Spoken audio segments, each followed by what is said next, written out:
வெளிமாநில பதிவு எண் கொண்ட ஆம்னி பேருந்துகள் நாளை முதல் இயக்க தடை விதிக்கப்பட்ட விவகாரத்தில் கால அவகாசம் வழங்க வேண்டும் என போக்குவரத்து துறை அமைச்சர் சிவசங்கரிடம் ஆம்னி பேருந்து உரிமையாளர்கள் கோரிக்கை விடுத்துள்ளனர்.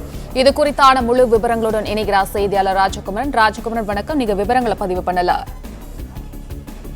தமிழக பதிவெண் இல்லாமல் வெளிமாநில பதிவெண்ணுடன் தமிழ்நாட்டிற்குள் இயக்கப்படக்கூடிய ஆம்னி பேருந்துகள் உடனடியாக தமிழக பதிவு எண்ணுக்கு மாற வேண்டும் என்கின்ற ஒரு அறிவுறுத்தலை கடந்த ஓராண்டு காலமாகவே போக்குவரத்து துறை சார்பில் ஆம்னி பேருந்துகளுக்கு வழங்கி வருகின்றார்கள்.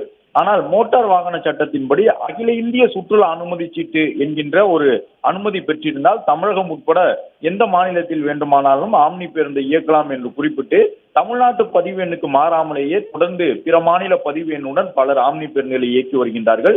அதன்படி கிட்டத்தட்ட 550 ஆம்னி பேருந்துகள் தமிழ்நாட்டில் பிற மாநில பதிவெண்ணுடன் இயக்கப்படுகின்றன. அந்த பேருந்துகள் நாளை முதல் இயக்கப்படக்கூடாது என்கின்ற ஒரு அறிவிப்பினை போக்குவரத்து துறை சார்பில் வெளியிட்டிருந்தார்கள்.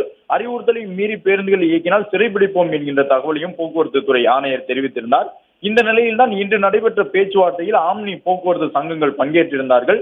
நாளை முதல் ஆம்னி பேருந்துகள் பிற மாநில பதிவெண்ணுடன் இயக்கப்பட்டால் சிறைபிடிக்கப்படும் என்று சொல்லப்பட்டிருக்கக்கூடிய சூழ்நிலையில் வார இறுதி நாள், முகூர்த்த நாள் மற்றும் திங்கட்கிழமை பக்ரீத் பண்டிகை கொண்டாடப்படுவதன் காரணமாக சென்னை உட்பட பல்வேறு நகரங்களுக்கு இடையே 20,000க்கும் மேற்பட்டவர்கள் பிற மாநில பதிவு எண் கொண்ட ஆம்னி பேருந்துகளில் பயணிக்க முன்பதிவு செய்திருக்கின்றார்கள்.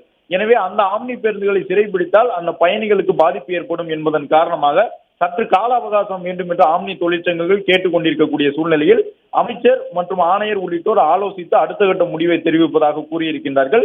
அதே நேரம் தற்போது அளவில் இன்று இரவு முதலே இவ்வாறு பிற மாநில பதிவெண்ணுடன் இருக்கக்கூடிய ஆம்னி பேருந்துகளை பறிமுதல் செய்வதற்கும் போக்குவரத்து துறையினர் தயாராகி வருவதாக தகவல் கூறப்படுகின்றது.